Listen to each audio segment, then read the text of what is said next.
Hey yo, today I'm going to be doing a sort of review commentary of sorts over 4IDChicken's gameplay. Now, 4IDChicken is an amazing Mad Eyes. He plays on like multiple servers and he's super good.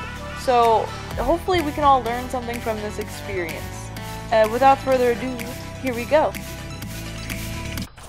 Oh, look at that. Hi, Billy Mays here. Hey guys, so real fast starting off here, we can see that Chicken goes to one of the closest consoles. That's the word. Ignore that. I'm bad with words. Words are difficult. So he goes to one of the closest consoles, but not the closest console. I would have went to the closest console, but it's not that big of a difference. I think he's trying to position himself closer to like a spawn point. But he goes to the console, he looks around, he's not able to get any damage on anyone, which is annoying, but hey, you know what? Before you have overdrive, that's just kind of the reality. It's hard to do sometimes. But what he does happen to do is he's able to see people, sees the cowboy, and he's able to position himself to go attack that cowboy now. One thing Chicken really wanted me to stress as being important is using your consoles to just locate survivors early game, which is so useful. For example, when you have that console, if you're facing a mercenary, you can see that mercenary so you don't accidentally chase him first, which saves you so much time. Because if you don't have that insight early game to know where everyone is, you can be wasting your time chasing people that you would not want to be chasing, like that mercenary, which is just gonna hurt you in the end, when you could be actually chasing people like a mechanic once you locate them. And that's a tool that Mad Eyes has that like no other hunter that I can at least think of off the top of my head has, to be able to know where everyone is, so use it to your abilities. Bye, Felicia.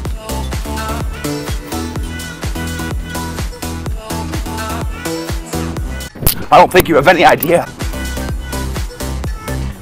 how fast I really am. Bazinga! I'm fast as fuck, boy.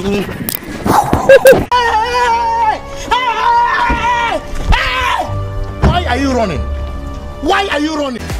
Sorry to interrupt your beautiful video right now, but I wanted to address what's happening here because it's so good. This is why Mad Eyes is so amazing on this map. He can go in that console, put a wall on the bridge, and there's nothing the survivor can do. Now, what you can even do sometimes is put a wall in front of them and behind them, and they're trapped up there, and unless they're priestess, they're just stuck and they're dead. And I've done this so many times on this map.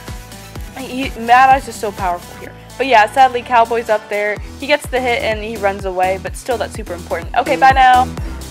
Boop. Yeah! Barely moving, gasping for air, and desperately clinging to life.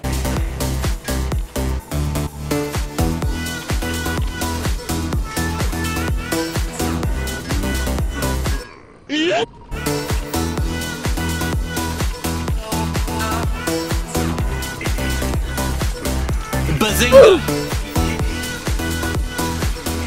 Bazinga! Bazinga! Oh, hello there!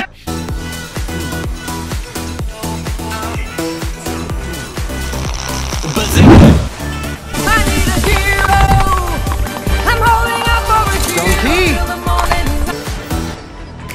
I got you, homie. Nope.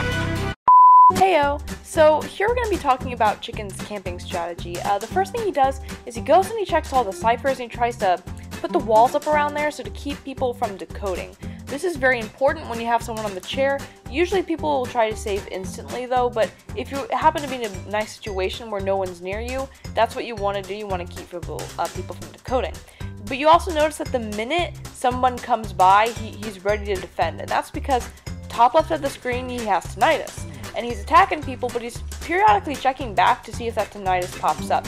And the minute he pops back and he sees that tinnitus, he stops being on the offense and he starts to go on the defense, putting up that wall to stop Prospector.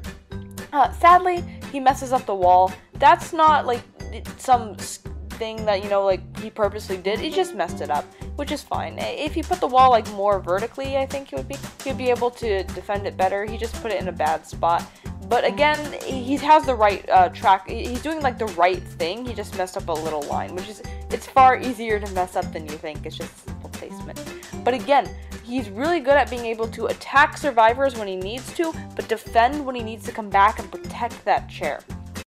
Oh, yeah!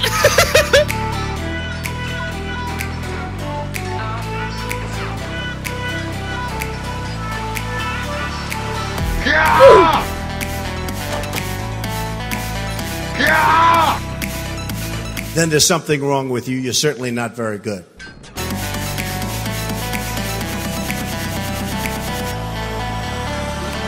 Sit down.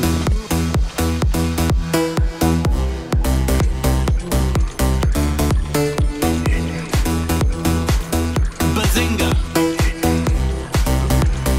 Bazing! Bazinga!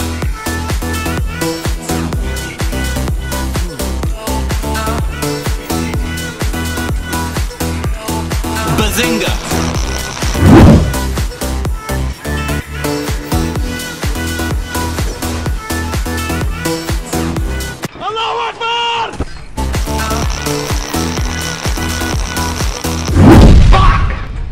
Ask you how you are, you just have to say that you're fine when you're not really fine, but you just can't get into it because they would never understand.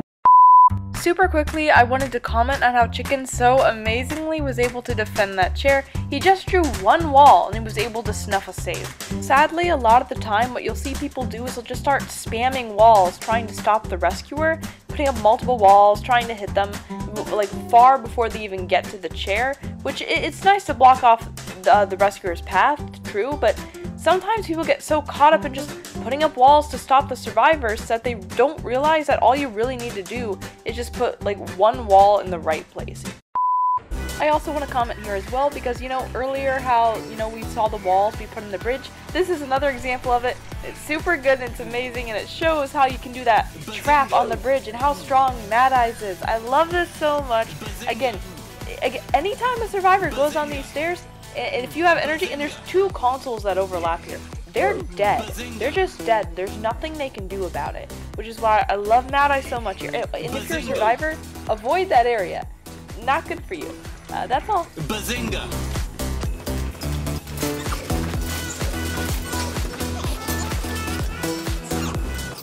These aren't politicians. These are corrupt officials running Iraq. These are totally corrupt people. Hello, is it me you're looking for? Bazinga! Bazinga!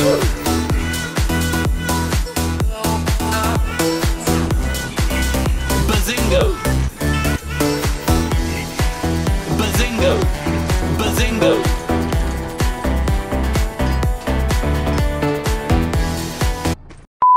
Heyo, so this is the ending clips of the video. It ends a bit abruptly, but it's a great match. 4IDChicken does an amazing job utilizing that corner cipher to be able to trap that survivor and down them very quickly. So anything that's a corner is just amazing for Mad Eyes. Use it to the best of your ability. If the survivor is fast, then they can escape, but corner ciphers is great. Try to down survivors in those areas. I really want to shout out 4IDChicken. He's a great player. He was like one of the top hunters overall for a while. He was a top Mad Eye for a while. He was a top Bonbon for a while. I think he still is a top Bonbon actually. And when I'm not talking about like, you know, just top 100, but I think he's like an S Bonbon, right? I don't know at the time of this video, but I think there was a point in time where he was like #1 Bonbon. I don't remember exactly, but he's a great player is what I'm trying to say. An amazing, amazing player. So please, check him out. Watch some of his videos. Learn from these people how to improve yourself, you know? That's the true ticket in life. Learning from others. And I know whoever's watching this, you can be as good as that. You can be even better. Work hard, eat your vegetables, and you can achieve success. That's my emotional speech for the day. Thank you.